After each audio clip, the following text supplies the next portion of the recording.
Assalamualaikum warahmatullahi wabarakatuh. Selamat pagi, salam bahagia, salam guru penggerak.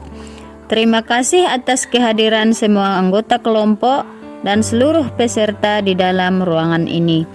Kami sangat bangga dan semangat untuk memulai presentasi kami tentang refleksi filosofi pendidikan nasional Ki Hajar Dewantara yang membahas tentang konteks sosiokultural di daerah yang sejalan dengan pemikiran Ki Hajar Dewantara.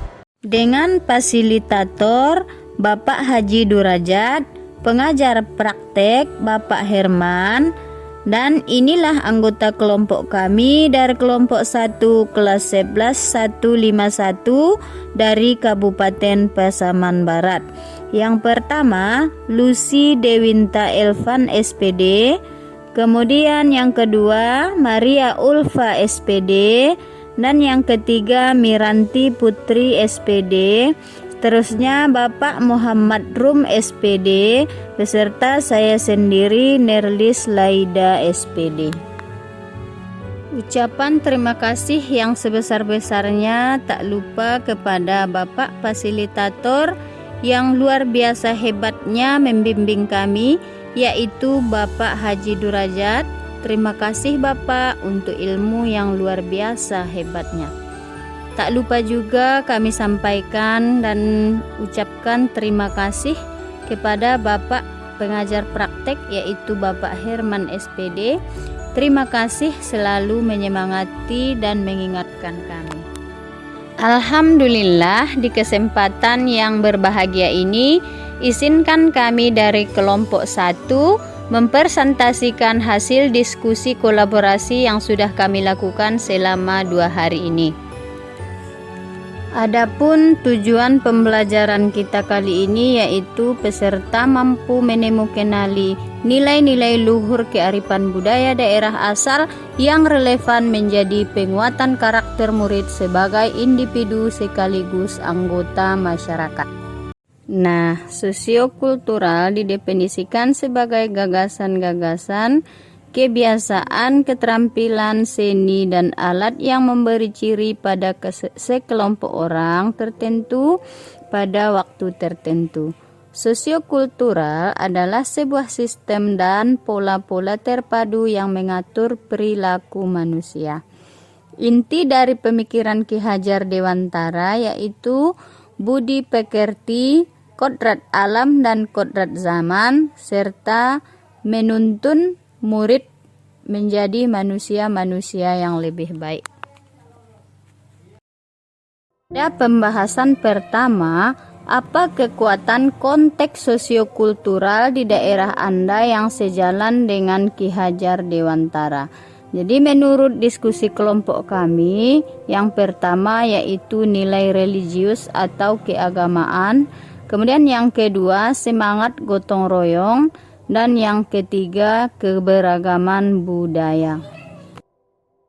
Pada pembahasan kedua, bagaimana pemikiran Ki Hajar Dewantara dapat dikontekstualkan sesuai dengan nilai-nilai luhur kearifan budaya daerah asal yang relevan menjadi penguatan karakter murid sebagai individu sekaligus sebagai anggota masyarakat pada konteks lokal sosial budaya di daerah.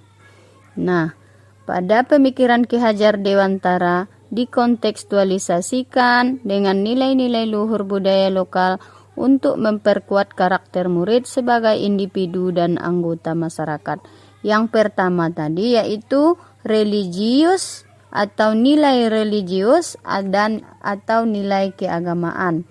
Nilai-nilainya di sini memantapkan keimanan, ketakwaan, kejujuran, dan keadilan. Dan dikontekstualisasikan yaitu 1.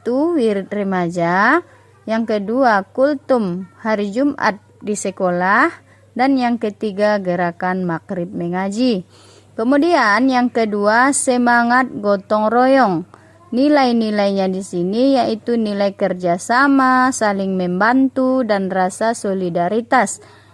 Dan kontekstualisasinya yang pertama operasi semut, yang kedua bakti sosial, dan yang ketiga keberagaman budaya. Nilai-nilainya di sini berupa nilai toleransi, saling menghormati perbedaan dan persatuan dalam keberagaman intelektual terhadap budaya.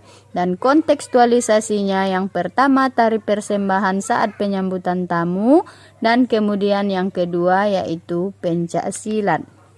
Pemikiran Ki Hajar Dewantara dikontekstualisasikan dengan nilai-nilai luhur budaya lokal untuk memperkuat karakter murid sebagai individu dan anggota masyarakat. Yang pertama tadi yaitu kekuatan keagamaan atau religius. Yang pertama tadi yaitu wirid remaja di Sumatera Barat mencakup berbagai praktek keagamaan yang dijalankan oleh peserta didik Muslim, merupakan praktek keberagaman yang mendalam yang mengakar kuat dalam budaya keimanan di Sumatera Barat, membentuk identitas spiritual remaja Muslim di Sumatera Barat umumnya dan pada Pasaman Barat khususnya. Kemudian yang kedua, kultum Jumat di Pasaman Barat menjadi salah satu wadah penting untuk mengedukasi dan memotivasi peserta didik dalam menjalankan ajaran Islam secara lebih mendalam dan aplikatif dalam kehidupan sehari-hari. Kemudian yang ketiga, gerakan Maghrib mengaji di Pasaman Barat dengan tujuan meningkatkan kepahaman dan praktek keagamaan di kalangan masyarakat dapat lebih mendalami ajaran agama Islam, menerapkannya dalam kehidupan sehari-hari.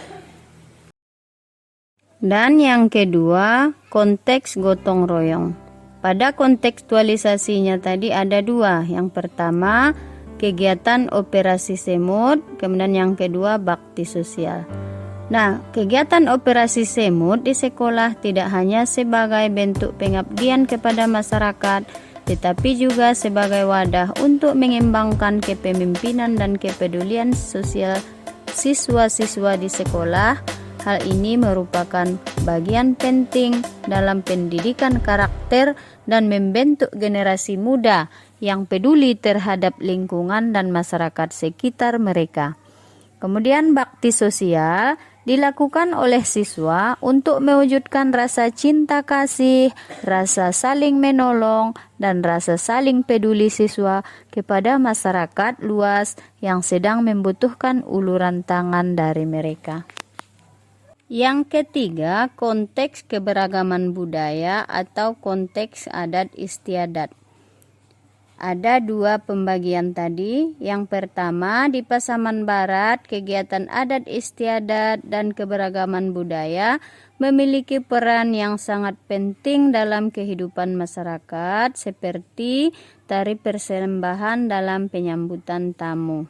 Kemudian yang kedua, ada juga pencak silat di Pasaman Barat, dan bukan sekedar seni bela diri, juga bagian dari kehidupan budaya dan identitas etnis masyarakat Minangkabau yang terus diwariskan dan dipelihara dari generasi ke generasi dan dikembangkan menjadi ekstrakurikuler di sekolah.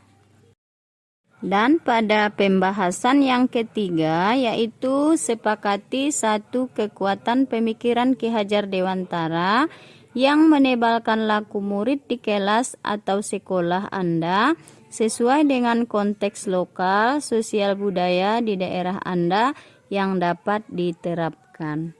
Nah, jadi di sini kami mengambil kesimpulan memupuk budi pekerti dengan mengoptimalkan pendidikan karakter seperti religius, kerjasama, toleransi, disiplin kreatif, cinta tanah air, melestarikan budaya, peduli sosial, serta peduli lingkungan agar terwujud generasi penerus bangsa yang mampu menerapkan nilai-nilai Pancasila. Harapannya dengan menguatkan pendidikan karakter yang diambil dalam konteks sosial budaya lokal daerah dapat membantu peserta didik untuk lebih mudah dalam memupuk budi pekertinya karena berhubungan langsung secara realistis dalam kehidupan. Ada beberapa tantangan dan juga solusi dari pemikiran Ki Hajar Dewantara terhadap konteks kelas dan sekolah. Yang pertama tantangan yaitu sesuai dengan kodrat alam dan kodrat zaman, ada beberapa anak di keluarganya yang sudah dibiasakan serba terlayani oleh orang tuanya maupun oleh pembantunya di rumah. Sehingga saat piket kelas atau saat melakukan kegiatan-kegiatan yang lain di sekolah seperti bakti sosial atau kerja bakti yang lainnya, dia jarang aktif. Kemudian solusinya di sini yaitu seorang pendidik harus terus menuntun anak tersebut dengan penuh rasa kasih sayang, dengan kesabaran, dan membiasakan serta menerapkan dasar ing ngarsa sung tulada dan ing madia mangun karsa beserta tutwuri handayani. Itulah dia Bapak Ibu hasil presentasi diskusi kolaborasi kami dari kelompok 1 CGP Angkatan 11 kelas 11151. Salam guru penggerak. Assalamualaikum warahmatullahi wabarakatuh.